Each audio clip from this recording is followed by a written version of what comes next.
Good afternoon भाई सबको, क्या हाल है चाल है? बढ़िया एकदम। बेटा लास्ट क्लास में हमने एक कॉन्सेप्ट स्टार्ट करा था, उसी कॉन्सेप्ट को आज हम आगे कंटिन्यू करने वाले और आज इस टॉपिक को अपन फिनिश करेंगे। लास्ट क्लास में हमने एक टॉपिक स्टार्ट करा था जिसका नाम था डिलीवरी ऑफ गुड्स।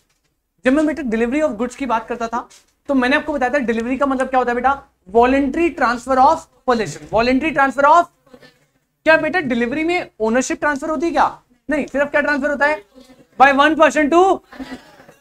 अगर मैं डिलीवरी की बात करूं तो मैंने डिलीवरी के रूल्स बताए थे आपको। अभी तक हमने 7 रूल्स को कंप्लीट करा। रूल नंबर 1 था modes of delivery.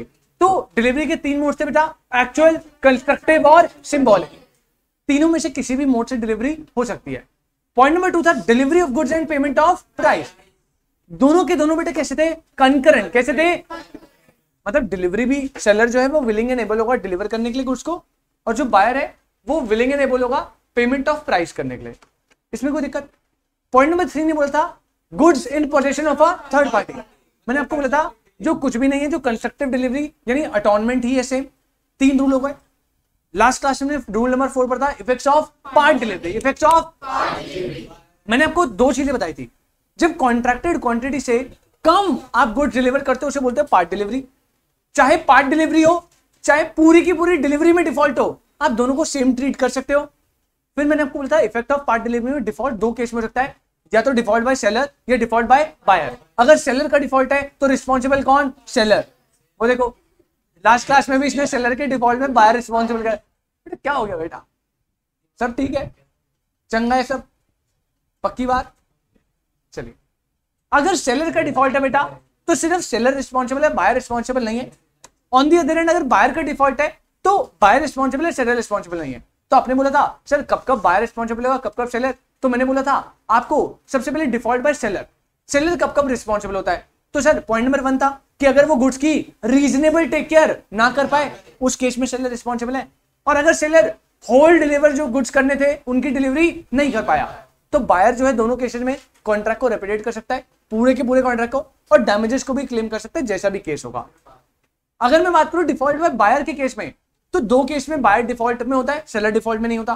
Point number 1 था अगर सेलर के पास, सेलर ने डिलीवरी करी बायर को, बायर ने बोला कि मैं पूरी डिलीवरी को एक्सेप्ट नहीं कर सकता, आप कुछ पार्ट अपने पास रखो, सेलर कुछ पार्ट अपने पास रखता है, उसकी रीजनेबल टेक केयर भी करता है, फिर भी कोई लॉस हो जाता है तो उस केस में सेलर रिस्पॉन्सिबल नहीं है, कौन रिस्पॉन्सिबल।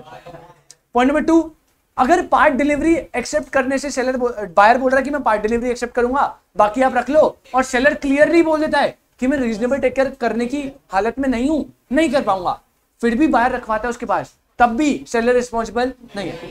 तो पॉइंट नंबर 4 हमने देखा इफेक्ट्स ऑफ पार्ट डिलीवरी। उसके बाद मैं आगे गया था तो मैंने बोला place and time of delivery. Place and time of delivery तो बेटा अगर अनलेस अदरवाइज मेंशन कुछ भी नहीं है, नॉर्मल केस में जो टाइम और प्लेस स्पेसिफाइड है कॉन्ट्रैक्ट में, आपको उस प्लेस में उस टाइम में करनी है delivery.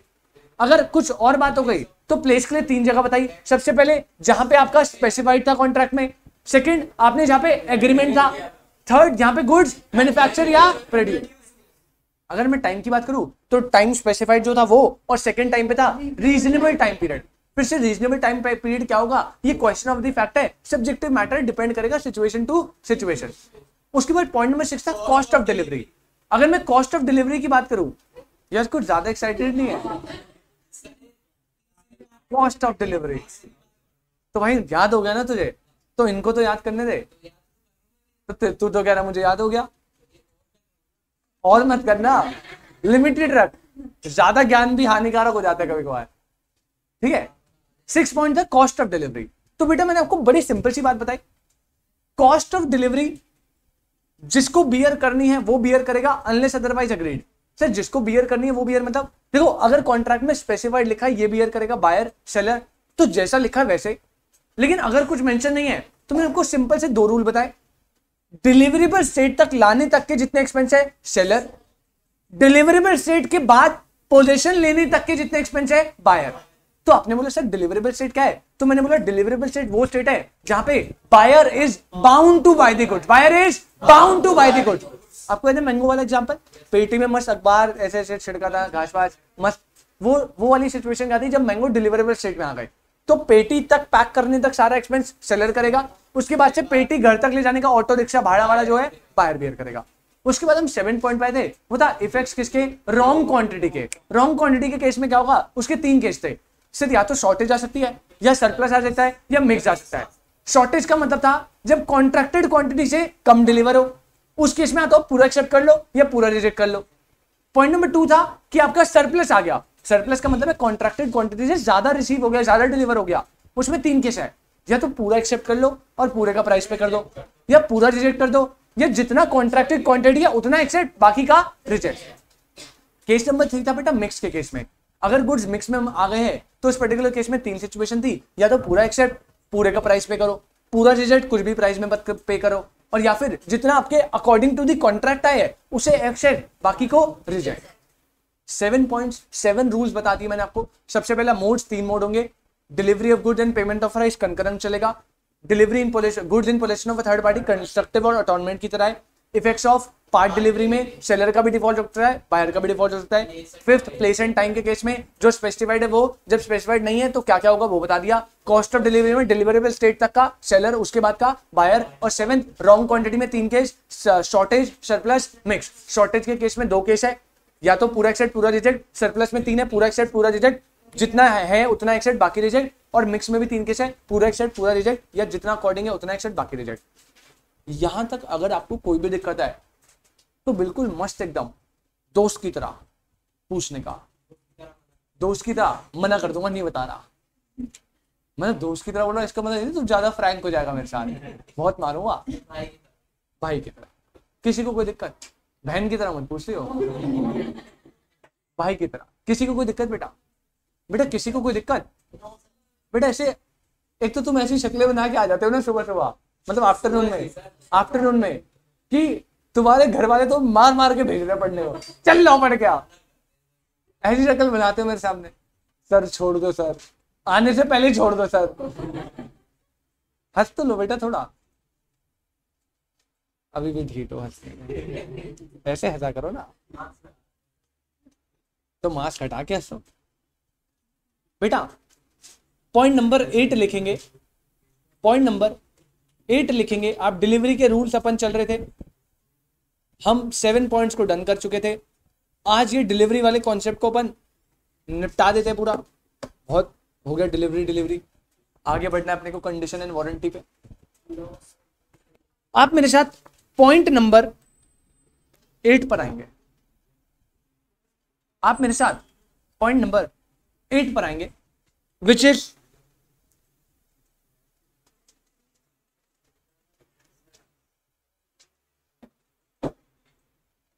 Instalment delivery. Point number 8 जो है वो डील करता है बेटा इंस्टॉलमेंट डिलीवरी से। इंस्टॉलमेंट डिलीवरी बड़ी ध्यान से समझना, मतलब ये ऐसी बात है ना जो मैं बताऊं ना बताऊं को ऑलरेडी पता है। जनरल सेंस लगाओ, जनरल सेंस। पहली बात, सबसे पहला जनरल रूल, इंस्टॉलमेंट डिलीवरी सिर्फ तभी की जाएगी जब कॉन्ट्रैक्ट बनाते टाइम ऐसा स्पेसिफाइड किया गया हो। मतलब मैं आपसे कॉन्ट्रैक्ट बना रहा हूं और मैंने आपको बोला है कि मुझे 10 तारीख को 100 kg गुड्स चाहिए। कॉन्ट्रैक्ट में लिखा है 10 तारीख को 100 kg गुड्स चाहिए। क्या आप मुझे 8 को थोड़े, 9 को थोड़े, 10 को थोड़े ऐसे करके डिलीवरी कर सकते हो क्या? नहीं। मतलब अगर आपको डिलीवरी इंस्टॉलमेंट्स में करनी है तो सबसे पहली बात आपको कॉन्ट्रैक्ट में वो चीज क्या करनी पड़ेगी? मेंशन करनी पड़ेगी। मतलब इंस्टॉलमेंट डिलीवरी से तभी एक्सेप्ट की जाएगी अगर कॉन्ट्रैक्ट में ऐसा कोई चीज लिखी होगी एक्सप्रेसली, अदरवाइज इंस्टॉलमेंट डिलीवरी आप एक्सेप्ट नहीं करोगे। आप मना कर दोगे भैया चाहिए नहीं, ठीक है। अब मान लीजिए इंस्टॉलमेंट डिलीवरी कॉन्ट्रैक्ट में मेंशन थी, मतलब जो पर्सन है, जो सेलर है, वो इंस्टॉलमेंट डिलीवरी कर सकता है, ऐसा कॉन्ट्रैक्ट में लिखा हुआ है।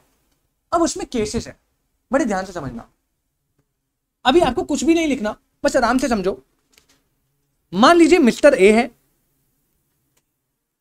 वो सेल कर रहे हैं बी को राइस 150 केजी। कितना राइस बेटा? 150 केजी। और यहां पे जो कॉन्ट्रैक्ट ऑफ सेल बनाई है, जो कॉन्ट्रैक्ट फॉर्म हुआ है, इस कॉन्ट्रैक्ट में मैं अज्यूम कर रहा हूं कि जो इंस्टॉलमेंट डिलीवरी है वो पॉसिबल है, इंस्टॉलमेंट डिलीवरी पॉसिबल है। तो बड़ी सिंपल सी बात है, देखो अगर पता है ये जो कॉन्ट्रैक्ट है इसमें कैसे लिखा था, इसमें लिखा था अक्टूबर को 50 केजी, नवंबर को 50 केजी और दिसंबर को 50 केजी। बड़े ध्यान से समझना भाई, ए और बी सेल का कॉन्ट्रैक्ट बना रहे, 150 केजी ऑफ राइस सेल करना है और कॉन्ट्रैक्ट में क्लियरली लिखा है अक्टूबर को 50, नवंबर को 50 और दिसंबर को 50। इसका मतलब क्या कॉन्ट्रैक्ट की टर्म्स एंड कंडीशन ने इंस्टॉलमेंट डिलीवरी को एक्सेप्ट करा है? यस। उसने ये नहीं बोला कि नवंबर के उसमें पूरा मुझे चाहिए एक साथ, उसने बोला तोड़ तोड़ के देना, एक्सेप्टेड है। तो पहली चीज, क्या सेलर इंस्टॉलमेंट डिलीवरी इस केस में कर सकता है? करेगा भाई, बिल्कुल करेगा, जब बोला हुआ है। अब वो जब डिलीवरी करने आया ना, ये कॉन्ट्रैक्ट बन गया। अब देखो डिलीवरी करने में क्या हो सकता है। जब डिलीवरी की बात आई तो डिलीवरी में उसने पता क्या करा, अक्टूबर में उसने 40 केजी कर दिया। अक्टूबर में कितना करा? 40 केजी। नवंबर में उसने 60 केजी करा, दिसंबर में उसने कुछ भी नहीं करा और जैन में मान लो वो बोल रहा है कि मैं रिमेनिंग कितना बच गया बेटा? 50 केजी बच गया, वो कर दूंगा। अब एक बात बताओ बड़े आराम से, क्या इस डिलीवरी पैटर्न को इंस्टॉलमेंट डिलीवरी बिल्कुल एक्सेप्ट होगी? बिल्कुल होगी, क्योंकि कॉन्ट्रैक्ट में पहले से लिखा है, परमिशन है। लेकिन क्या जो डिलीवरी पैटर्न सेलर ने फॉलो करा वो एज पर दी कॉन्ट्रैक्ट था? यस और नो? नहीं सर।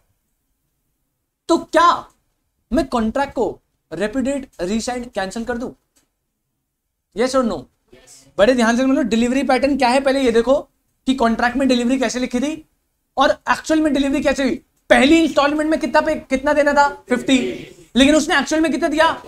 मतलब पहली इंस्टॉलमेंट में भाई ने कर दिया, तूफान उठा दिया भाई ने, पहले में तो डिफॉल्ट मार दिया ना, और आगे तो भाई ने तहलका ही मचा दिया, कभी कम कभी ज्यादा, कभी कह रहा नहीं तेरी शक्ल अच्छी नहीं लग रही, दे नहीं रहा डिलीवरी, है ना। मतलब अक्टूबर को वो मुंह धो के आया था तो थोड़ा कम दिया, नवंबर को वो नहा के आया था तो 10 किलो ज्यादा दे दिया, दिसंबर को ब्रश करके नहीं आया था, कह रहा तू निकल ही जा घर से बाहर, और जनवरी में कहा चलो परेशान क्या करता हूं 50 दे देता हूं। बेटा अब अगर आप नोटिस करो ना, यहां पे डिफॉल्ट हो रहा है from the first instalment, 10 KG का हो 1 केजी का हो, डिफॉल्ट है। आप जो है पूरे कॉन्ट्रैक्ट को क्या कर दोगे? रेपुडिएट। पहली इंस्टॉलमेंट से क्या हो रहा है बेटा? डिफॉल्ट। मैं बड़े ध्यान से समझना, मैं समझा रहा हूं, यहां पे आपको कॉन्ट्रैक्ट दे रहा डिलीवरी के टाइम पे केस नंबर 1 पता है मैं क्या ले रहा हूं? क्या केस नंबर 1 में डिलीवरी इंस्टॉलमेंट में देनी थी, उसमें डिफॉल्ट हुआ, बिल्कुल डिफॉल्ट हुआ। लेकिन जो कॉन्ट्रैक्ट है ना, वो ध्यान से देखो कैसा डिफॉल्ट हो रहा है। सर कैसा मतलब? अब मैं आपको आगे समझाता हूं ना, तब आपको और क्लियर समझ आएगा।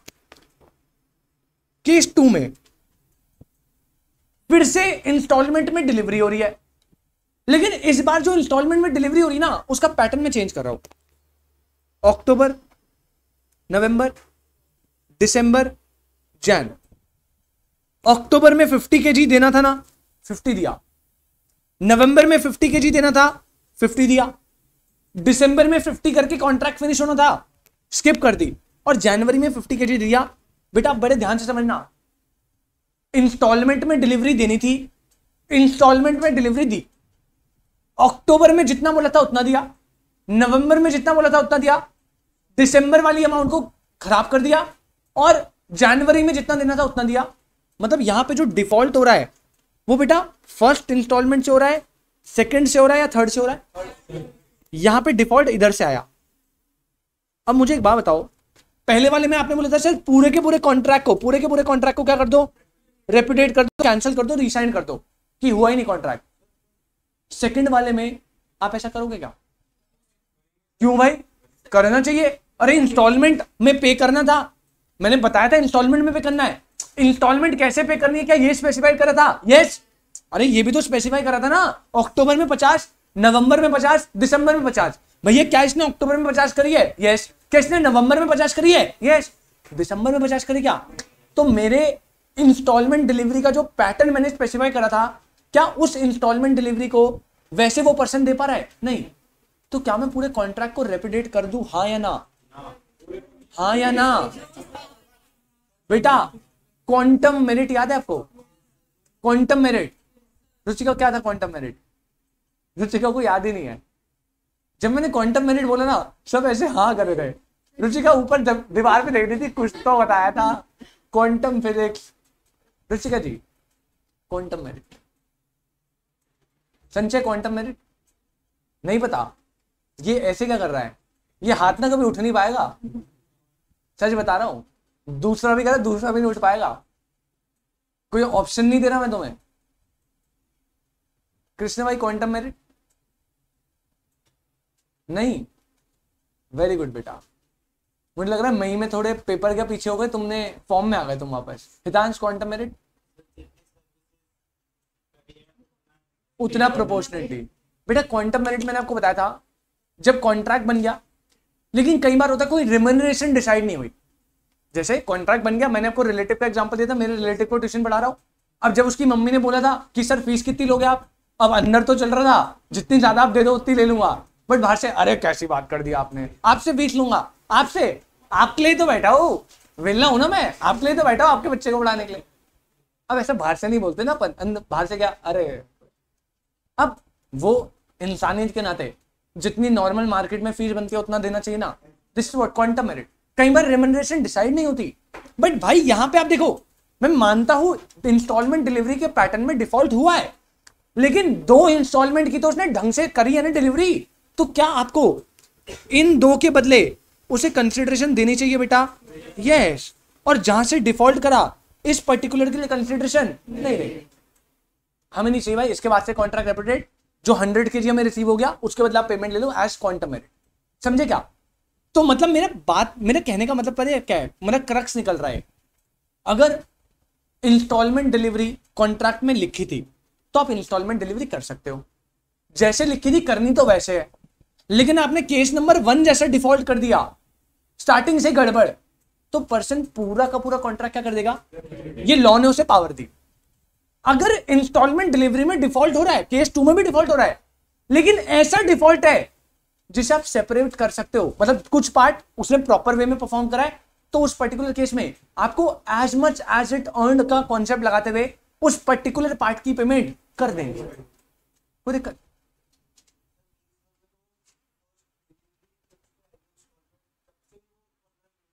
हाँ हाँ भाई, नहीं मैं अज्यूम कर रहा हूं कि ये पैटर्न बना रहा था वो।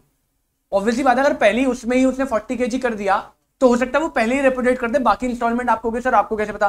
बट मैं थोड़ा आपको समझाने के लिए हाइपोथेटिकली बता रहा हूं कि जो ए है, जो डिलीवरी देने वाला था, उसने ऐसे डिलीवरी देने का डिसाइड करा था।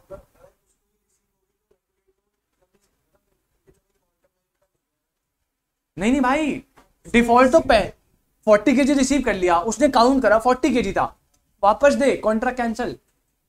भाई आपने डिफॉल्ट कर दी ना, पहली डिलीवरी 50 दे देते, अगली में डिफॉल्ट करते, तो पहली इंस्टॉलमेंट तो आपने करेक्ट दी ना, तब उसकी दे दो। लेकिन आप पहली इंस्टॉलमेंट में ही मिस्टेक कर गए, तो काय बात का क्वांटम मेरिट? पहली परफॉर्मेंस क्या है?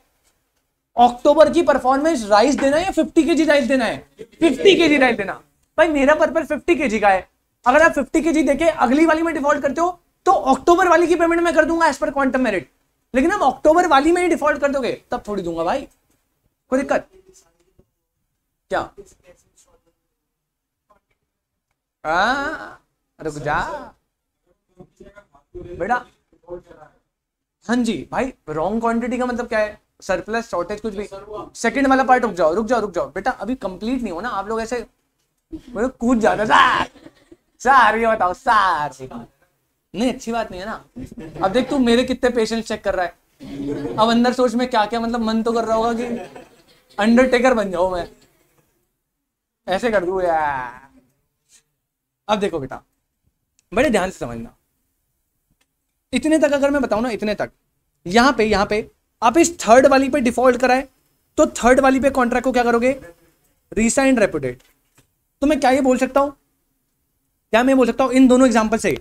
अगर मैं केस 1 की डिलीवरी की बात करूं, केस 1 की डिलीवरी में आप पूरे के पूरे कॉन्ट्रैक्ट को क्या कर सकते हो? रेपिडेट, क्योंकि स्टार्टिंग से ही डिफॉल्ट हो गया ना। तो केस 1 में होल कॉन्ट्रैक्ट को आप क्या कर सकते हो बेटा? रीसाइन। लेकिन केस 2 में अगर मैं बात करूं, केस 2 में बात करूं, आप पूरे के पूरे कॉन्ट्रैक्ट को रेपिडेट करोगे, पार्ट ऑफ द कॉन्ट्रैक्ट को रीसाइन करोगे, पार्ट ऑफ द कॉन्ट्रैक्ट। तो सेकंड में part of the contract, not whole contract.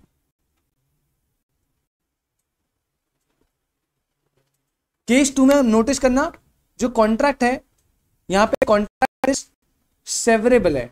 सेवरेबल मतलब आप उसे सेपरेट कर पा रहे हो। यहां पे सेपरेटली बताया ना, इस मंथ की इतनी, इस मंथ की इतनी। तो अगर कॉन्ट्रैक्ट सेवरेबल है और उस सेपरेबल कॉन्ट्रैक्ट के किसी पार्ट में दिक्कत हुई है, तो भाई उस पार्ट से रिसाइन करोगे, बाकी की पेमेंट सही से करोगे। इसमें कोई दिक्कत? इसे लिख लो, इतना पहले से इतना लिख लो, इतना नोट करो पहले इसको, एग्जाम्पल को। फिर मैं आगे एक और कॉन्सेप्ट पे लाता हूं। ऑनलाइन वाले बच्चों, आपको किसी को कोई दिक्कत बेटा? हाँ जी। तो अगर फर्स्ट वाले में डिफॉल्ट हुई, बाकी सब सारी सही, तब भी सही हो जाएगी? बिल्कुल बिल्कुल बिल्कुल बिल्कुल भाई, फर्स्ट वाले में आपने डिफॉल्ट कर दिया, मेरे को 50 kg की रिक्वायरमेंट थी, आपने फर्स्ट में डिफॉल्ट कर दिया। और प्रैक्टिकल उसमें अगर मैं चलूँ ना भाई, तो फर्स्ट में अगर आप डिफॉल्ट कर दोगे ना, तो ऑन द स्पॉट कॉन्ट्रैक्ट को पर्सन रिसाइंड ही कर देगा। अगर मैं प्रैक्टिकल उससे चलूँ, खुद समझना, अगर तू मेरे को ये बोले कि भाई सर मैं आपको पहले में ही डिफॉल्ट करके दे रहा हूँ, तो मेरा तो एक तरीके से ट्रस्ट निकल जाएगा ना तेरे से। यस, ये बात हो जाती है।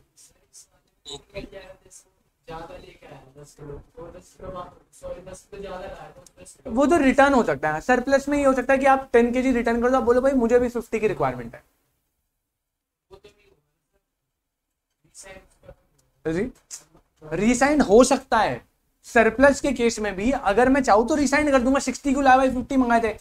अगर तू प्रैक्टिकल उसमें बोले तो प्रैक्टिकल में 10 kg रख सकते हो आप, कि भाई आप वापस ले लो, मुझे नहीं चाहिए। लेकिन मेरे पास ऑप्शन है। आप याद करो ना, जब मैंने आपको रॉन्ग क्वांटिटी में सरप्लस बताया था, हाँ भाई मुझे नहीं खोलना पैकेजिंग, मुझे नहीं 10 kg अलग करना, मुझे लफड़े नहीं पालने, मुझे 50 चाहिए था, 50 क्यों नहीं है? रिसाइन कर सकता है। कोई भी रीजन, पार्ट डिलीवरी हो रही है, वो प्रोड्यूस नहीं कर पा रहा, कोई भी वो डिलीवर नहीं कर पा रहा, उसने डिलीवरी ये करी है due to any reason, reason specified नहीं है कॉन्ट्रैक्ट, कोई भी रीजन हो सकता है। सर अगर इंस्टॉलमेंट की ना बताओ कैसे करके, तब? एक सेकंड बस बस बस, इसी पे डिस्कशन बिना भाई। कैसी बात कर रहा है तू? सेलर तो ऑलरेडी डिफॉल्ट में ना, सेलर के पास अथॉरिटी क्या है? हाँ वो यार, अब प्रैक्टिकल लाइफ में तो वो फिर थोड़ा खुद सोचना, बाय मिस्टेक 10 kg एक्स्ट्रा आ गया, तो प्रैक्टिकल लाइफ में तो मैं खुद कह रहा हूँ रिटर्न कर दोगे। कॉमन सेंस लगा ना भाई, मैंने तेरे से ऑर्डर करवाया कि भाई, हाँ मैंने आपसे ऑर्डर करवाया कि भाई इतना अमाउंट मेरे को दे दो। अब इतना अमाउंट की जगह आपने एक अमाउंट एक्स्ट्रा कर दिया, तो जनरली मैं रिटर्न करवा दूंगा। ये चलता है प्रैक्टिकल लाइफ में। लॉ मेकर ऑप्शन दे रहा है कि सरप्लस अमाउंट में भी अगर आपको करना है, बाय मिस्टेक हो कैसे भी हो, आप हटा सकते हो, पूरे के पूरे कॉन्ट्रैक्ट को कर सकते हो, ये ऑप्शन दिया गया है। लेकिन प्रैक्टिकल लाइफ में ऐसा कभी नहीं होता। एक्सेस में आप ऑब्वियसली बोलोगे भाई एक्सेस अमाउंट को आप ले जाओ वापस, अगले महीने लाना।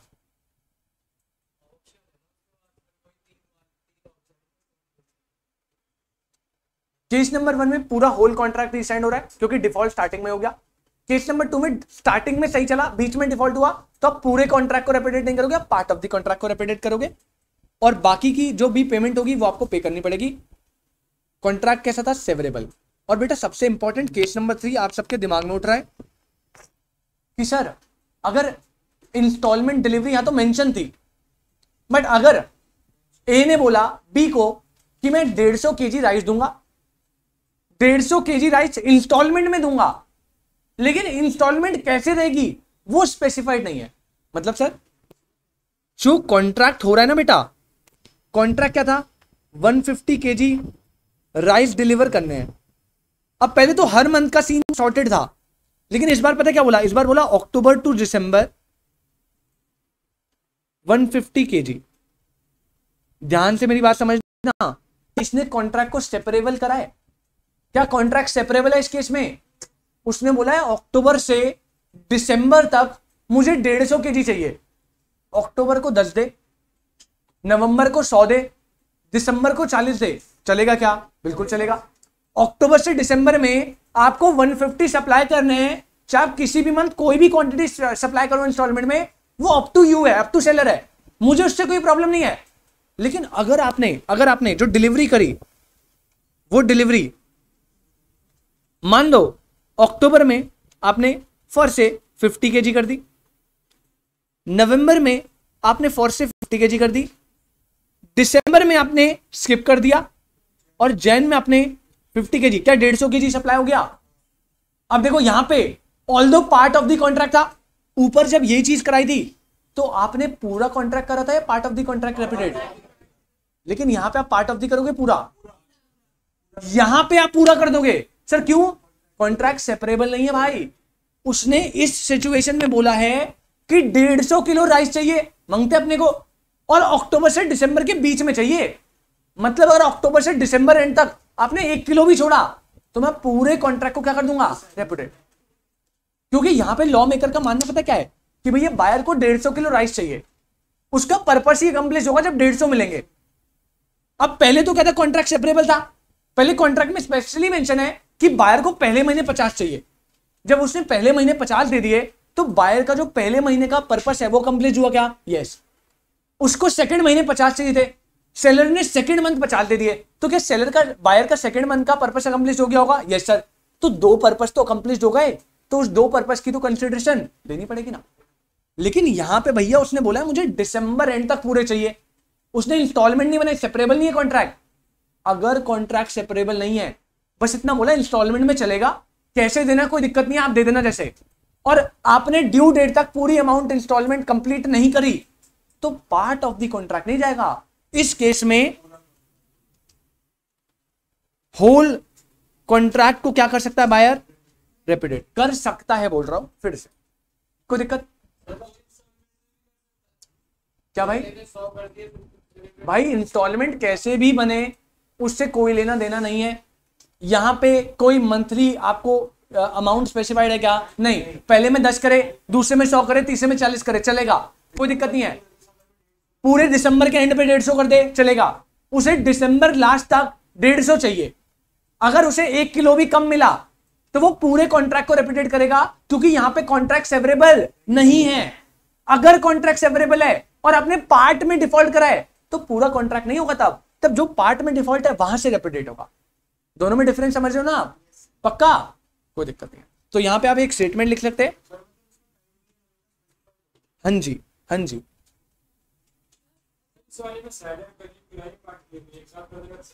भाई हो देख, कुछ भी रीजन हो सकते हैं, कुछ भी रीजन हो सकते हैं। मान ले मैंने अक्टूबर में आपके साथ कॉन्ट्रैक्ट बना रहा हूं, अब जो कॉन्ट्रैक्ट है उसके गुड्स ऐसे हैं जो आपको मैन्युफैक्चर करने पड़ेंगे, फ्यूचर गुड्स है फॉर एग्जांपल। तो मैंने बोला भाई मुझे तो दिसंबर तक रिक्वायरमेंट है, भाई शादी दिसंबर में, बिरयानी दिसंबर में बननी है, तो मैंने आज तेरे साथ पहले डील कर ली कि बासमती राइस चाहिए 150 किलो, दिसंबर में शादी है, अब दिसंबर तक दे दियो भाई तू, अब तू कैसे भी दे, तेरे ऊपर है ना, समझ क्या?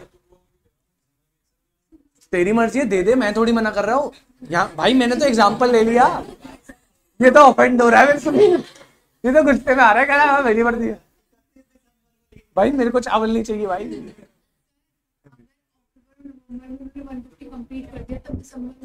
बेटा मैं बोल रहा हूँ दिसंबर तक 150 देना है, आप अक्टूबर में 150 दे दो, मुझे कोई लेना देना नहीं है। आपको 150 देना है टिल दिसंबर। टिल दिसंबर का मतलब समझते हो? दिसंबर से पहले, चाहे अक्टूबर दो, नवंबर दो, दिसंबर दो, पूरा मुझे फर्क नहीं पड़ता। दिसंबर तक मुझे 1 किलो भी नहीं मिला तो मैं 1 किलो के पैसे काटूंगा, सबके पैसे काटूंगा पूरे के। नवंबर तक के नहीं, कॉन्ट्रैक्ट तो सेवरेबल ही नहीं है ना, आप समझो। मैंने आपको बोला कि मुझे 150 केजी राइस चाहिए, कैसे देने हैं आपकी मर्जी है। अब इस पर्टिकुलर केस में, अब देखो हाइपोथेटिकली अगर बायर यहां पे खुद एडजस्ट कर रहा है, कह रहा है चलो ठीक है मैं नवंबर तक के पैसे दे देता हूं, वो तो एक्सेप्शन केस हो गया, और प्रैक्टिकल लाइफ में ऐसा होता भी है। तो मैं समझा नहीं आपकी बात, थोड़ा सा एलैबोरेट करो सही से। अक्टूबर में 50, नवंबर में 50,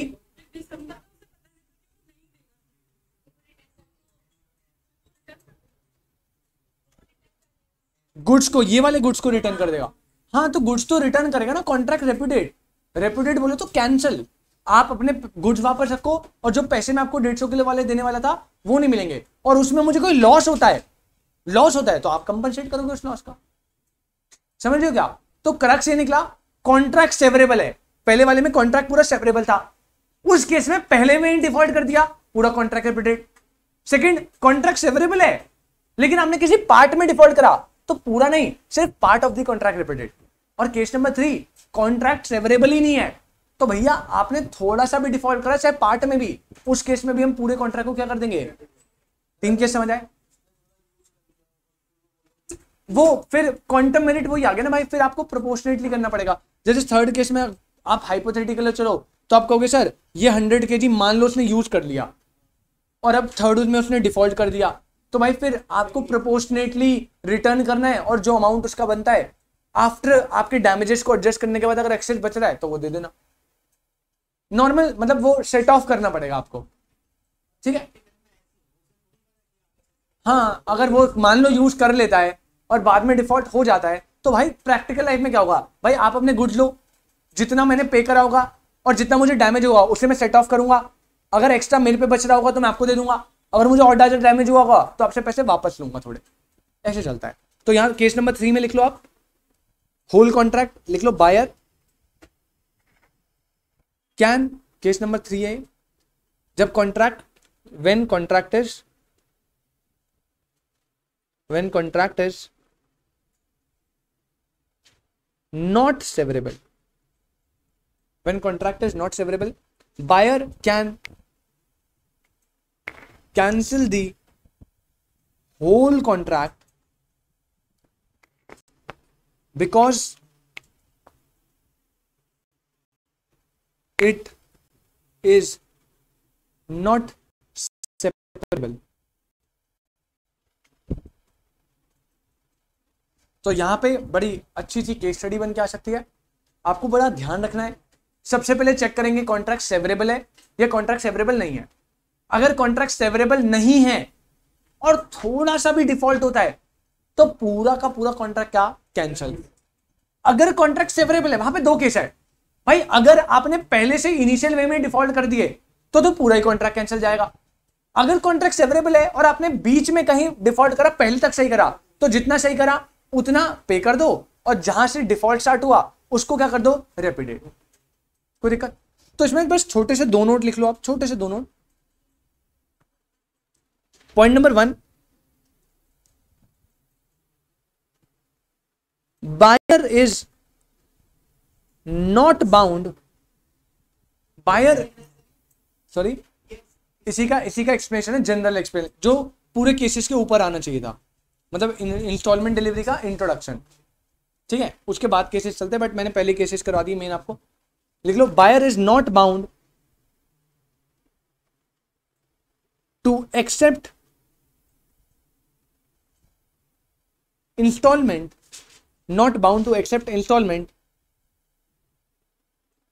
अनलेस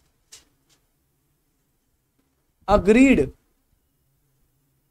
by the parties। ये मैंने आपको ऑलरेडी बता दिया था। क्या बायर इंस्टॉलमेंट डिलीवरी एक्सेप्ट करेगा अगर कॉन्ट्रैक्ट में नहीं लिखी होगी तो? नहीं करेगा, वो कहेगा मुझे एक ही बारी में चाहिए। अगर पार्टीज ने पहले से डिसाइड करी है बायर तभी इंस्टॉलमेंट डिलीवरी को एक्सेप्ट करेगा। तो पहले पॉइंट नहीं बोला। सेकेंड पॉइंट देखो, बड़ी सिंपल सी बात बोलता है, if there is any default on delivery or payment, comma, if there is any default in the delivery or payment, comma, it is a question in each case depending on the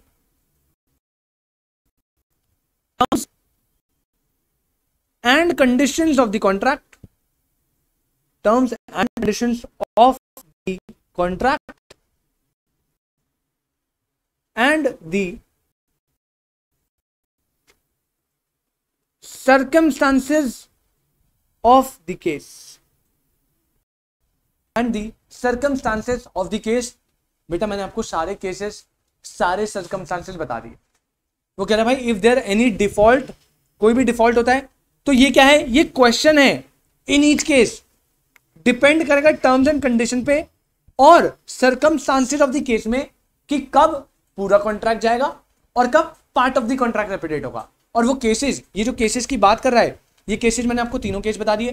पहला contract सेवरेबल है, दूसरा contract सेवरेबल नहीं है, और contract सेवरेबल है तो उसमें भी दो केस बता दिए, स्टार्टिंग में डिफॉल्ट कर दिया या कुछ पार्ट परफॉर्म करने के बाद डिफॉल्ट करा। तो तीनों में से आपको केस आइडेंटिफाई करना है और वो question and terms and condition पे डिपेंड करेगा कि डिफॉल्ट की जो भी सिचुएशन में कॉन्सिक्वेंसेस होंगे वो कैसे निकलेंगे। यहां तक किसी को कोई दिक्कत, यहां तक किसी को कोई भी दिक्कत? बेटा इसी के साथ आपका मेजर तौर पे डिलीवरी खत्म हो गया। कितने पॉइंट लिखवा दिया अपन ने? 8 हो गए ना खत्म। सबसे पहले मोड हो गया, delivery of goods and payment of price हो गया। Point number 3 in position of a third person हो गया। पॉइंट नंबर 4 क्या था अपना? Effect of part delivery, cost, place and time of delivery, cost of delivery, effect wrong quantity हो गया और इसमें इंस्टॉलमेंट डिलीवरी। 8 पॉइंट हो गए मेन, और छोटू छोटू से 3 पॉइंट बचे प्यारे प्यारे मेरी तरह। तो क्लास में होने में हंस रहे हो तुम? मैंने मतलब प्यारे प्यारे मेरी तरह, तो तुम हंस रहे हो, मतलब तुम हंस के दिखा रहे हो आप प्यारे नहीं हो सर। वो तो तेरे लिए बनूंगा ना, वो तो कुछ लोगों के लिए अंडरटेकर बनना पड़ता है भाई। लिमिट, ओहो महंगी बातचीत है ना भाई। अपन तो कभी आज तक महीने से 2 GB से ऊपर ही नहीं बढ़ पाए। बेटा महीने का 2 GB बोल रहा हूँ, दिन का नहीं। गरीब बात। फोन में तो 2 GB है ना, तू वाईफाई क्यों कंसिडर कर रहा है? हाँ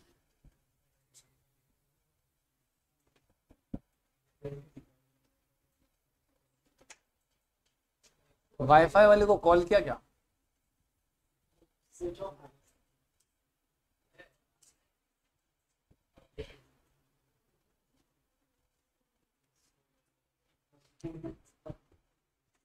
चलिए बेटा छोटू छोटू पॉइंट बचे, जल्दी से डील करते। पॉइंट नंबर 9 डिलीवरी ऑफ, भाई करा तो नया वो लगा दिया ना, नई मीटिंग। नहीं नई मीटिंग है ना भाई ये। इसमें दिखा रहा है 1 मिनट अभी भी। नहीं मेरे में तो नई मीटिंग दिखा रहा है बेटा, किसी और के भी मीटिंग दिखा रहा है 1 मिनट में खत्म होने वाली है।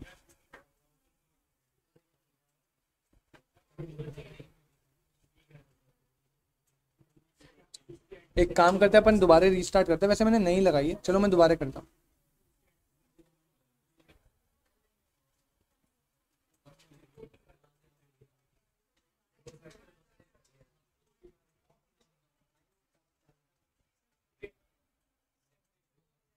सेपरेट हो सकता है, सेवरेबल मीन सेपरेट हो सकता है, सेपरेशन पॉसिबल है।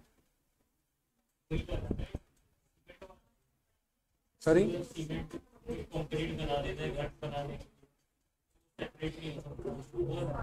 हाँ समथिंग लाइक दैट। बुक का मॉड्यूल का एग्जांपल है क्या वो? हाँ शायद वही। लिखेंगे बेटा delivery of loss of goods, delivery of loss of goods to carrier, delivery of loss of goods to carrier। बेटा डिलीवरी हो रही है, डिलीवरी जो है वो किसके थ्रू हो रही है? सेलर कर रहा है क्या? कैरियर कर रहा है। कैरियर मतलब समझो क्या? कोई अदर पर्सन है जो कैरेज का काम करता है। कैरेज मतलब ट्रांसपोर्टेशन का काम करता है, वो डिलीवरी कर रहा है और उस केस में गुड्स को बेटा क्या हो गया? लॉस। तो हेडिंग जो है वो क्या है? Delivery of loss of goods to carrier. मतलब सेलर बायर को गुड्स दे रहा है, गुड्स देने के लिए, ट्रांसपोर्टेशन के लिए उसने गुड्स किसको दे दिए? कैरियर को। और कैरियर के अथॉरिटी में, कैरियर के पोजीशन में गुड्स को क्या हो जाता है, कुछ लॉस। तो क्वेश्चन उठेगा कि वो लॉस किसका, वो लॉस किसका नहीं। बड़े ध्यान से समझना, बड़े ध्यान से समझना बेटा, मैं पहले बता रहा हूं, फिर से सिचुएशन को बड़े ध्यान से समझना। डिलीवरी आपने बायर को नहीं दी, अभी आपने कैरियर को दे रखी है, कैरियर का लॉस नो।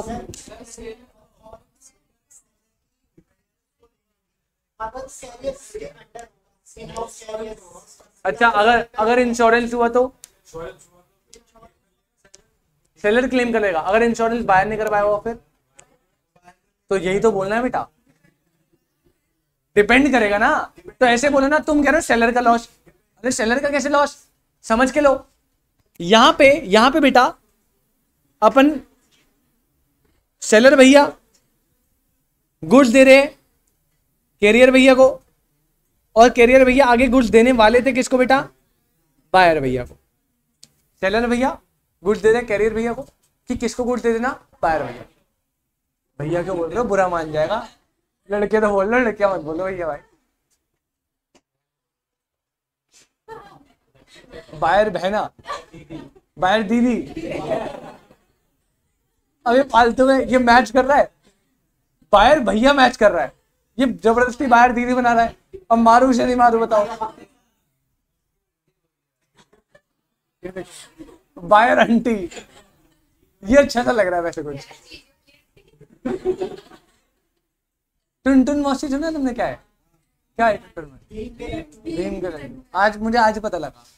हाँ है सर, कैसी बात कर रहे हो, आपको टुनटुन मौसी नहीं पता, बहुत बहुत तगड़ा गुनाह कर दिया मैंने, टुनटुन मौसी ने।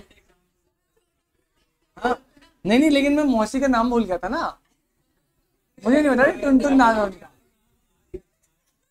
आज नाम याद आया नहीं, आज मैं इंटर की क्लास ले रहा था तो उन्होंने बताया टुनटुन मौसी है। मैंने खाया लड्डू। चलो बेटा, सेलर जो है बड़े ध्यान से समझना, प्रोविजन ने पता क्या बोला, प्रोविजन आपको ये लिख रहा है, आप यहां से ना 4-5 लाइन छोड़ना एग्जांपल के लिए और मेरे साथ लिखना स्टार्ट करना। प्रोविजन क्या बोल रहा है, देखो 4-5 लाइन छोड़ी अपन ने, बड़ी सिंपल सी बात बोल रहा है, कह रहे सेलर इज लाइबल, कह रहे seller is liable comma, seller is liable comma if in case of absence of contract with the carrier on the behalf of buyer, full stop, otherwise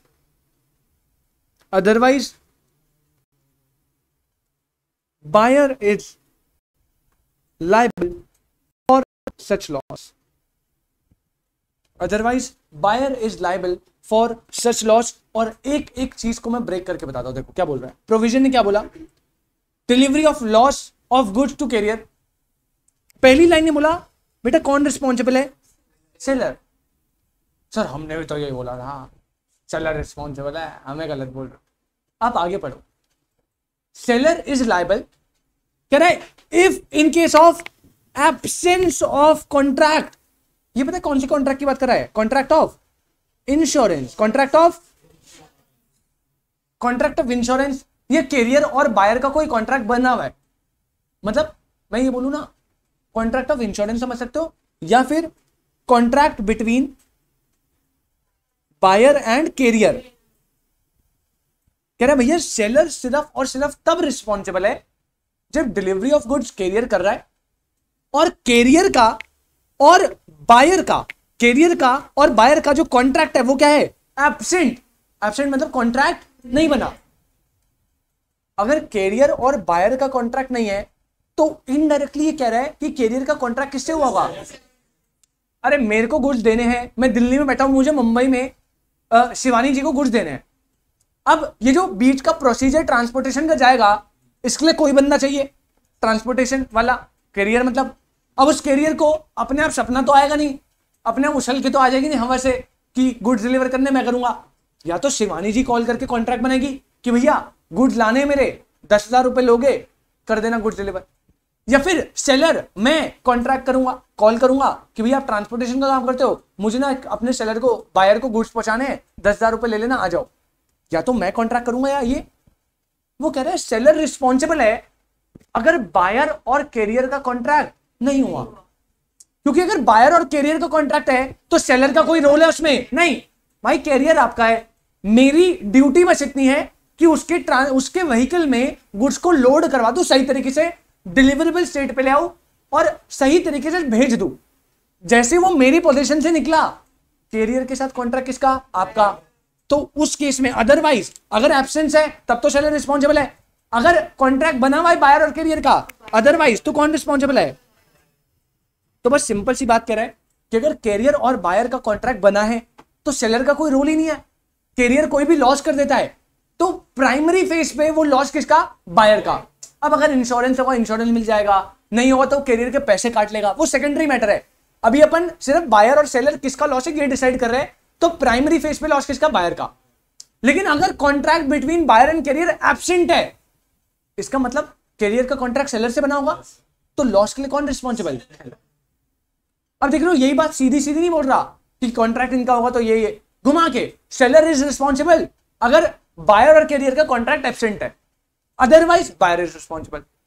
घुमाता है, कुछ नहीं है, इंटरप्रिटेशन की बात है। लॉ में सब कुछ एक ही चीज है, इंटरप्रिटेशन। इसलिए एडवोकेट बैठे कि बात को कैसे घुमा के क्या मतलब निकालना है। ठीक है, बस लूप होल ढूंढने होते हैं और इसको ब्रेक कर करके पढ़ना होता है। कोई दिक्कत क्या? बस अब नोट कर लो भाई, मतलब क्रक्स ये निकला कि अगर बायर और कैरियर का कॉन्ट्रैक्ट प्रेजेंट है, सेकंड केस एब्सेंट है। बड़े ध्यान से सुनना, बायर और कैरियर के बीच में डिलीवरी को लेके कॉन्ट्रैक्ट या तो बना होगा या नहीं बना होगा। अगर बना है तो कौन रिस्पॉन्सिबल है बेटा? बायर रिस्पॉन्सिबल है फॉर एनी लॉस। अगर बायर और कैरियर का कोई भी कॉन्ट्रैक्ट नहीं है, एब्सेंट है, तब तो लाइन ने पहले ही कौन बोल दिया, कौन रिस्पॉन्सिबल है? Seller responsible. हाँ जी, हाँ जी मोहित भाई। Hello, am I Audible?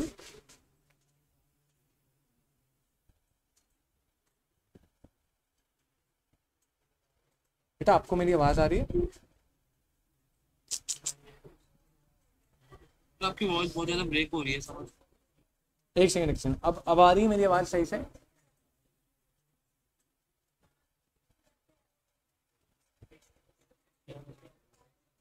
Hello बेटा, मेरी आवाज आ रही है? आ रही है। बेटा कुछ ना शायद नेटवर्क इशू हो रहा है। आप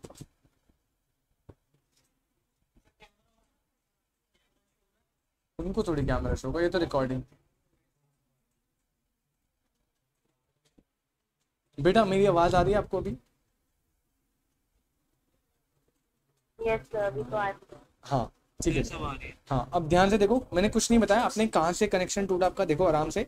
सिंपल सी बात बोली, अगर कैरियर और बायर का डिलीवरी से रिलेटेड कॉन्ट्रैक्ट बना है प्रेजेंट है, तो सेलर का तो कोई रोल ही नहीं है। उस केस में कोई भी लॉस होता है बायर डील करेगा। लेकिन अगर बायर और कैरियर का कोई भी कॉन्ट्रैक्ट नहीं है, एब्सेंट है, मतलब सर एब्सेंट होने का मतलब है कि कॉन्ट्रैक्ट सेलर और कैरियर का बना होगा, तो उस केस में रिस्पॉन्सिबल कौन है? सिर्फ सेलर रिस्पॉन्सिबल है। क्या इस बात को समझने में आपको कोई दिक्कत?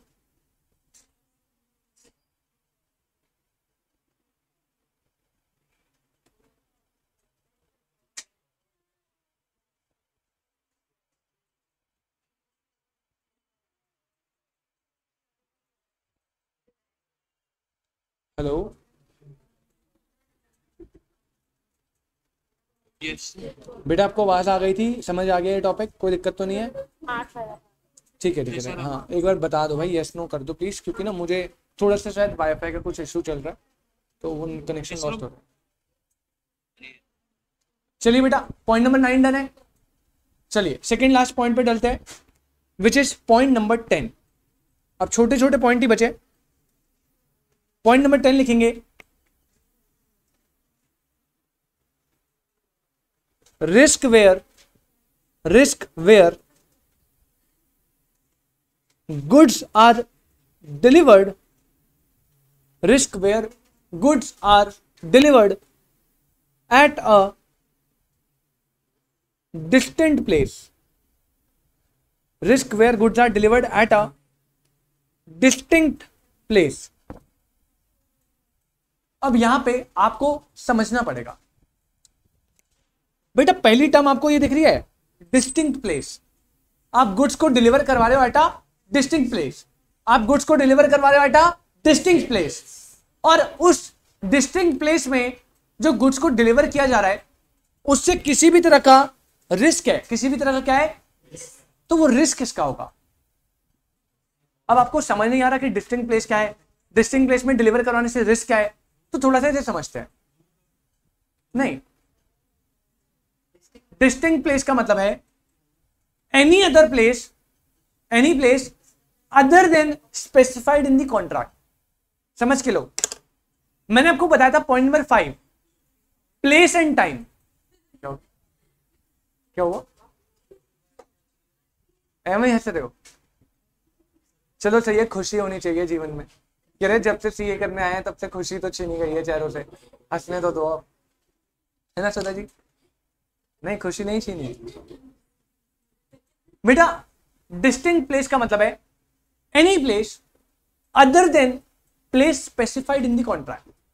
मतलब मैंने आपको बोला था प्लेस ऑफ परफॉर्मेंस जो होती है, जो प्लेस ऑफ डिलीवरी होती है, वो स्पेसिफाइड जो होती है कॉन्ट्रैक्ट में, वहां पे करना है।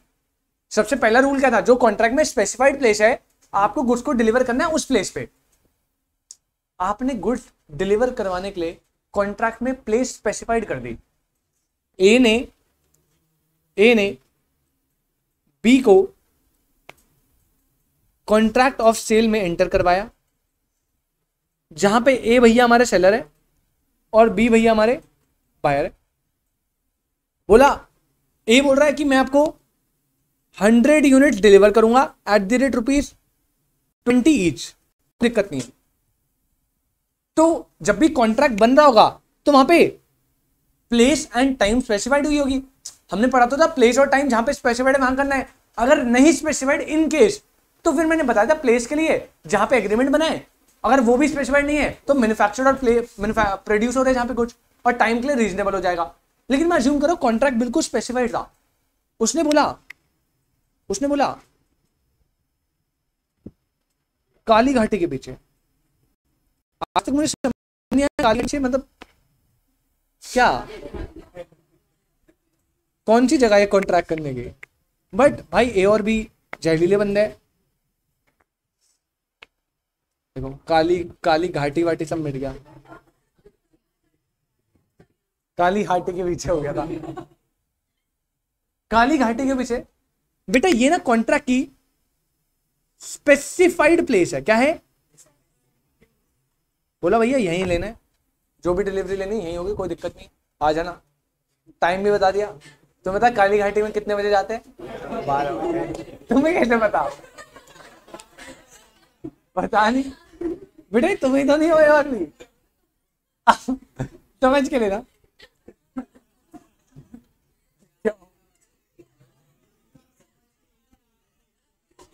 समझ के लेना बेटा, इसका मतलब है ट्राई टू अंडरस्टैंड।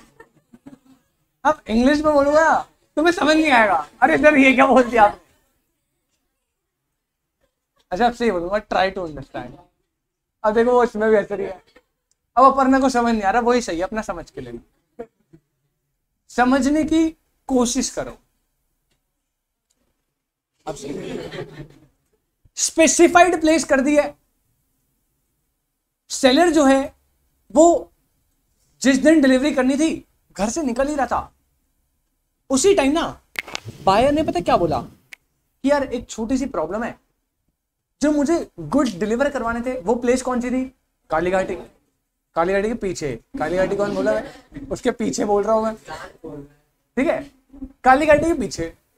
और बायर ने उस प्लेस में बेटा क्या कर दिया? चेंज। इसी को बोलते हैं डिस्टिंक्ट प्लेस। डिस्टिंक्ट प्लेस का मतलब है एनी प्लेस अदर देन दी स्पेसिफाइड प्लेस। जो स्पेसिफाइड प्लेस थी, अगर बायर कॉन्ट्रैक्ट बनते टाइम एक प्लेस स्पेसिफाइड करता है कि यहां डिलीवरी करनी है, लेकिन कुछ टाइम बाद ड्यू टू एनी रीजन उस प्लेस को चेंज करके कोई नई प्लेस स्पेसिफाइड कर देता है। मतलब भाई अब आप सोचो ना, खुद से सोचो, जब ए ने कॉन्ट्रैक्ट फॉर्म किया होगा तो वो पूछेगा ना कि गुड्स डिलीवर कहां करने हैं, उसने बताया यहां पे, उसने देखा मेरी लोकेशन में पड़ रहा है क्या एरिया, उसके हिसाब से चार्जेस वार्जेस सब एडजस्ट करे होंगे। तो बेटा हाँ है ना, अगर मैं यहाँ पे इलेक्ट्रॉनिक वाले पे फ्रिज लेने जाता हूँ, कहता हूँ आपकी गली के पीछे करना है, चार्जेस लगेगा क्या डिलीवरी के, फिर लास्ट में बोलता है भैया एक काम करना है, हमने अभी कल में खबर आई है अपन शिफ्ट कर रहे हैं, तो आप एक काम करना जो है चाइना भिजवा देना फ्रिज, रिक्शे में भिजवा दोगे ना। वो कह रहा है भैया एक काम करो आप चाइना से ले लो, ना ना ना दुकान से तो आपकी लेना है, तो कहेगा भैया फ्लाइट चार्जेस लगेंगे 1 लाख रुपए, 20,000 का फिश है 1 लाख रुपए चार्जेस, 1,20,000 मैं कहूंगा डन। अगर प्लेस चेंज हो रही है तो भैया सेलर की टर्म्स भी तो चेंज होगी ना, समझ रहे हो आप। तो कह रहा है अगर बायर ने डिलीवरी कराई एट अ डिस्टिंक्ट प्लेस, मतलब जो प्लेस कॉन्ट्रैक्ट में स्पेसिफाइड थी उसने बाद में मॉडिफिकेशन करके उस प्लेस को चेंज करा, और अब बायर बोल रहा है कि डिलीवरी मुझे कहीं और करवानी है, पहले काली घाटी था अब वो प्लेस चेंज कर रहा है और गोरी घाटी कह रहा है गोरी घाटी के पीछे। अब सेलर कह रहा है काली घाटी तो मेरे घर के पास है, मैं चले जाता, लेकिन ये जो गोरी घाटी है ना ये बड़ा दूर पड़ता है, ऐसे में डिलीवरी चार्जेस प्लस गुड्स को इतना दूर ट्रैवल करवाने में रिस्क है भाई। हो सकता है इन ट्रांजिट गुड्स को डैमेज हो जाए, लॉस हो जाए, कोई अब नॉर्मल लॉस हो जाए, नॉर्मल लॉस हो जाए, कंसाइनमेंट पड़ा क्या, वो चिल्ला रहे हो कुछ ज्यादा ही तगड़ा पड़ रहे हो लग रहा है बस। अब यहां पे ना बेटा क्या होगा, अगर डिस्टिंक्ट प्लेस में बायर ने बोला डिलीवर करने के लिए, तो जो भी रिस्क, जो भी एक्सपेंस, कुछ भी होगा, कोई भी लॉस, कोई भी डैमेज, सारा का सारा कौन लेगा बेटा। क्या ये बताने वाली बात है, अरे कॉन्ट्रैक्ट की टर्म्स में चेंज करके डिस्टिंक्ट प्लेस किसने बोला, बायर। तो जो भी एक्स्ट्रा कॉस्ट बियर होगी, जो भी रिस्क होगा, जो भी लॉस होगा, जो भी डैमेज होगा, वो कौन बियर करेगा, बायर। तो सेलर कहेगा डिस्टिंक्ट प्लेस में मैं कर तो दूंगा, डिलीवरी चार्जेस इतने लगेंगे, और मेरे इक्विपमेंट मान लो इतने अच्छे नहीं है, तो गुड्स में थोड़ा बहुत डैमेज होगा, उसका रिस्क आपको ही देखना पड़ेगा, आपके हो जाएंगे। भाई ने कोई दिक्कत नहीं, कर लो, कर दो, डिलीवरी कर दो, तो बस खत्म। Risk where goods are delivered at a distinct place. Provision ने क्या बोला, सेलर, पहला पॉइंट बोलता है सेलर रिस्पॉन्सिबल है गुड्स को वहां डिलीवर करने के लिए जहां पे कॉन्ट्रैक्ट में क्या थे स्पेसिफाइड, उसकी ऑब्लिगेशन है वो डिलीवर वहीं करेगा जहां पे स्पेसिफाइड है। स्पेसिफाइड प्लेस तक डिलीवरी करने का कोई भी लॉस, कोई भी जो भी चीज है, वो सब सेलर का रिस्क है। लेकिन अगर बायर ने प्लेस को चेंज कर दिया और एक डिस्टिंक्ट प्लेस में डिलीवरी करवाई जिसके लिए सेलर रिस्पॉन्सिबल नहीं है, तो प्रोविजन नंबर 2 ने बोला वहां पे रिस्क, लॉस, डैमेज किसका, बायर का। किसका, किसका, लिख लो बेटा, फिर एक्सप्लेनेशन नोट कर लो जल्दी से, सॉरी एग्जांपल नोट कर लो जल्दी से, और फिर अपन इसका एक्सप्लेनेशन करवाते और इस टॉपिक को करते हैं खत्म, एक और करके खत्म। पॉइंट तक याद है लड़के को, होने तो सेल ऑफ गुड्स का टेस्ट, फिर देख अभी तुम्हारा कॉन्ट्रैक्ट के भी जलवे देखने हैं, मैंने देखे नहीं अभी तक, 1-2 के ही देखे थे। बड़ा कुछ तगड़ा प्रदर्शन करा है बच्चों ने टेस्ट में। 40 साल है। अरे मतलब 50 का था, 50 से ऊपर बन रहे थे, मैंने कहा नहीं नहीं कम करो कम करो। तू तेरे, मैं सही बता रहा हूँ, तू जितने मजे ले रहा है ना बेटा, अगर तेरे टेस्ट में मार्क्स 40 से कम आए, मुझे उतार दूंगा देख तेरे सारे। आज अभिमन्यु भाई नहीं आए ना, अभिमन्यु भाई आते ना वो सीधा आते ही स्केल रख देते हाथ में, लो सर मारो।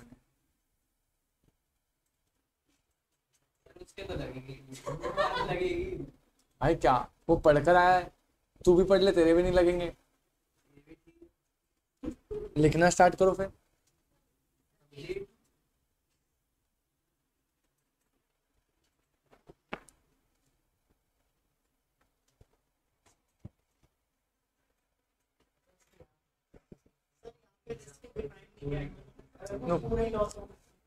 रिस्क पूरे लॉस कैसे हो जाएंगे, मतलब थोड़ा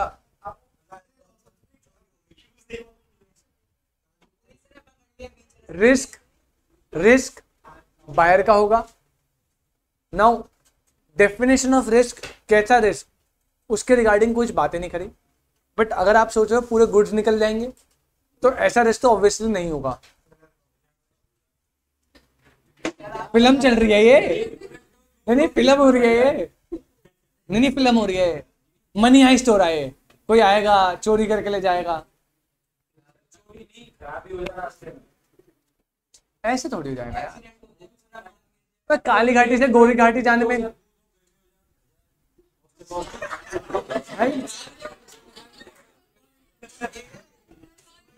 भाई पॉइंट है। सुनो बेटा, सुनो बेटा, जब आप डिलीवरी करते हो ना, मदर डेयरी सुना है आपने, उनकी आपने डिलीवरी देखी कैसे करते हैं वो, पूरी ऑल ओवर इंडिया करते हैं ना। ऑल ओवर इंडिया मैन्युफैक्चरिंग होती है क्या उनकी? मैन्युफैक्चरिंग प्लांट तो 1 2 3 10 जगह होंगे, लेकिन इंडिया ऑल ओवर कर रहे हैं। कैसे कर रहे हैं?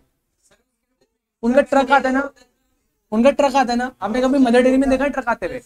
क्या ऐसे पन्नी में लेकर आते हैं, लो भाई दूध आ गया? बेटा अलग टाइप का ट्रक होता है, रेफ्रिजरेटेड ट्रक होता है। तो ये ड्यूटी ऑफ द सेलर है कि जब वो गुड्स की डिलीवरी कर रहा है तो डिलीवरेबल स्टेट पे लाएगा, ऐसी स्टेट पे लाएगा जाके उनकी रीजनेबल टेक केयर हो पाए। अब आम तो आप ऐसे ट्रक में फेंक भी सकते हो ना, ऐसे थोड़ी फेंक दोगे। डिलीवरेबल स्टेट में पेटी में रखोगे ना। क्यों रख रहे हो पेटी में? मैंने क्यों बोला आपको डिलीवरेबल स्टेट पे लाना है और वहां तक के सारे एक्सपेंस आपको बियर करने हैं, ताकि इन ट्रांजिट गुड्स को कोई डैमेज ना हो। समझ रहे हो आप? नो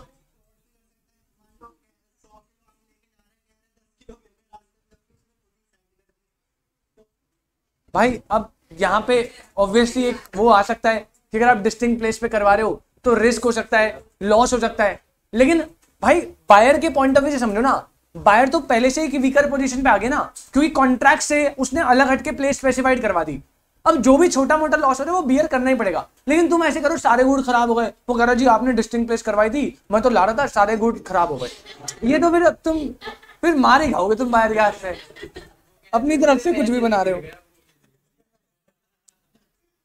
बेटा लिखेंगे sellers responsibility, seller's responsibility is to deliver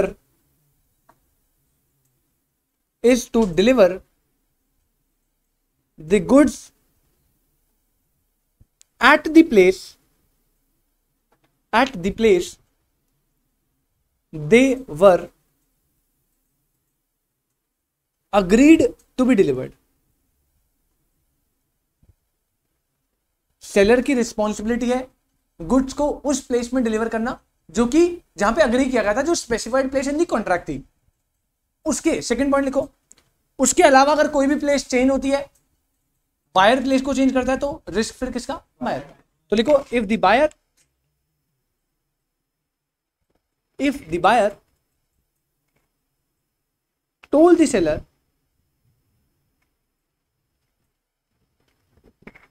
to deliver the goods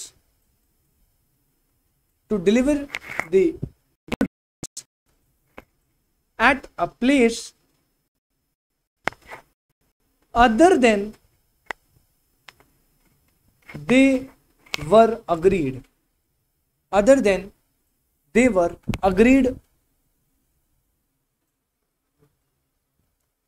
to be delivered, then in case of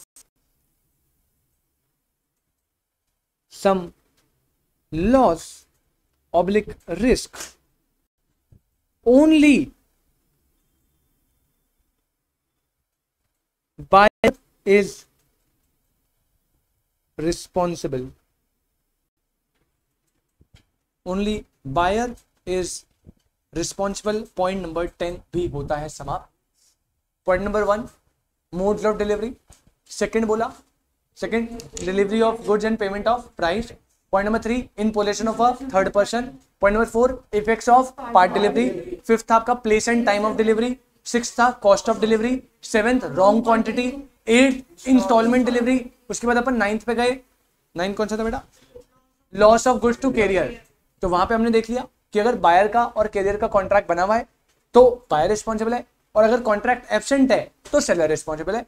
और पॉइंट नंबर 10 बोला, अगर गुड्स डिलीवर होने एट अ डिस्टिंक्ट प्लेस तो सारा का सारा रिस्क किसका होगा, क्योंकि सेलर की रिस्पॉन्सिबिलिटी बस वो है कि उसे स्पेसिफाइड प्लेस पे डिलीवर करना है। अगर प्लेस में कोई भी चेंज आया बायर के पॉइंट ऑफ व्यू से तो रिस्क भी बायर का। और last but not the least 11 लिखेंगे। आप सबको पता है buyers right of examination of the goods. बेटा सबसे लास्ट में पता क्या बोला, सबसे लास्ट में इसलिए डाला है, अभी कह रहा है गुड्स डिलीवर हो गए। गुड्स क्या हो गए बेटा, डिलीवर। गुड्स डिलीवर होते ही ना बायर को एक एक्सक्लूसिव राइट दिया है कि वो गुड्स को बिल्कुल कंप्लीटली क्या कर सकता है, एग्जामिन। क्या कर सकता है, अगर उससे, ध्यान से सुनना, अगर उससे ये राइट कोई भी छीनने की कोशिश करता है, मतलब सेलर कह रहा है एग्जामिन क्या करना, मस्त देखो ऊपर ऊपर से दिखा दिए, ले ले, तो इन सच केस अगर उसे एग्जामिनेशन का राइट नहीं मिल रहा तो वो डिलीवरी को क्या कर सकता है, रेपुडिएट, कैंसिल करके डिलीवरी को एक्सेप्ट ही नहीं करेगा।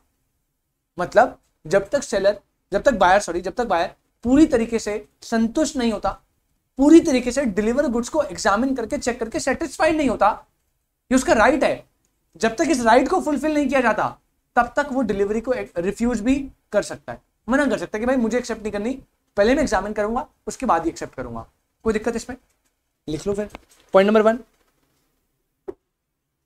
Buyer has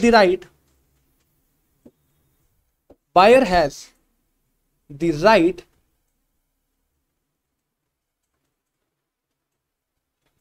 to examine the goods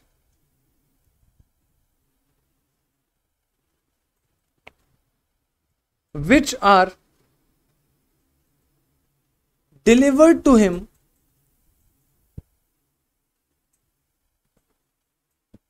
which he has not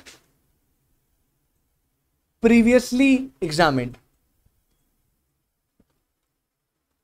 buyer के पास एक्सक्लूसिव राइट है to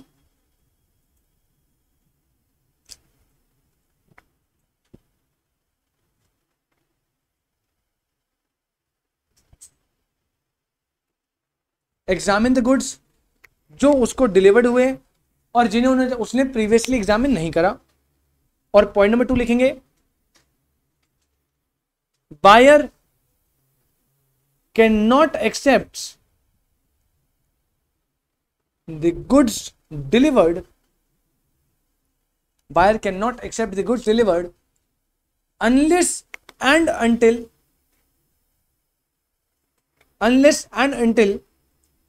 he has a reasonable opportunity, of examining them. He has a reasonable opportunity of examining them. कोई दिक्कत बेटा, किसी को कोई भी दिक्कत? इसी के साथ हमारा डिलीवरी वाला कॉन्सेप्ट होता है फिनिश। मैं आपको वापस से अगर रिकॉल कराऊं ना बेटा, तो मैंने आपको बताया था 4 यूनिट थी कॉन्ट्रैक्ट ऑफ सेल में। सबसे पहली formation of contract of sale थी, जिसमें हमने बेसिक्स बातें देखी, कॉन्ट्रैक्ट ऑफ सेल क्या होता है, उसके एसेंशियल क्या होते हैं, कॉन्ट्रैक्ट ऑफ सेल में सेलर कौन है, बायर कौन है, गुड्स क्या होते हैं, गुड्स के टाइप्स क्या है, एग्जिस्टिंग में कितने टाइप्स है। फिर मैंने आपको सेल के बारे में बताया, उसके साथ मैंने एग्रीमेंट टू सेल बताया, उसके साथ मैंने हायर परचेज बताया और लास्ट में पेमेंट बताया और सबका डिफरेंस बताया। कोई दिक्कत? Formation of contract of sale समाप्त होता है। उसके बाद मैंने फर्स्ट चैप्टर में ही आपको थर्ड यूनिट का कुछ पार्ट करा दिया। थर्ड यूनिट था delivery of goods and transfer of ownership, उसमें से हमने एक टॉपिक क्या कर लिया, delivery of goods. Third unit का पार्ट है, बट मैंने फर्स्ट यूनिट के साथ करवा लिया। अब नेक्स्ट क्लास से हम एक बहुत प्यारा टॉपिक स्टार्ट करेंगे which is condition and warranty. Condition and warranty इतना बढ़िया टॉपिक है, बहुत इजी टॉपिक है और डायरेक्ट क्वेश्चन आने के तो भाई बिल्कुल चांसेस है, और शायद लास्ट ही अटेम्प्ट में क्वेश्चन भी आया है। ठीक है, इस बार भी क्वेश्चन आ जाएगा, इंप्लाइड कंडीशन इंप्लाइड वारंटी, कोई बड़ी बात नहीं है, बहुत इंपॉर्टेंट टॉपिक है। अगली क्लास से अपन वो करेंगे। फिर थर्ड यूनिट में जब हम जाएंगे तो हमने डिलीवरी तो ऑलरेडी कर ली, तो बस एक टॉपिक बचेगा क्या, ट्रांसफर ऑफ ओनरशिप और फिर राइट ऑफ अनपेड सेलर। तो इस तरीके से हम इस कॉन्सेप्ट को करने वाले हैं। बाकी आज की क्लास में आपको कोई भी दिक्कत है तो आप बता सकते हैं। 11 टोटल हमने आपको रूल्स ऑफ डिलीवरी बता दिए। आज हमने इंस्टॉलमेंट के बारे में बात करी कि सेवरेबल होगा, नॉन सेवरेबल होगा तो क्या सीन है। उसके बाद मैंने कैरियर की बात करी, उसके बाद मैंने डिस्टिंक्ट प्लेस में गुड्स डिलीवर है तो उसकी बात करी। उसके बाद मैंने आपको लास्ट में बताया कि एग्जामिन करने का राइट है और जब तक एग्जामिन नहीं करेगा तब तक डिलीवर गुड्स को एक्सेप्ट नहीं कर सकता। यहां तक आपको कोई भी दिक्कत है, कोई भी परेशानी है तो आप बिना किसी हेजिटेशन के मुझसे पूछ सकते हैं, वरना अपन नेक्स्ट क्लास में अगला टॉपिक स्टार्ट करेंगे। तब तक के लिए tata bye bye, take care.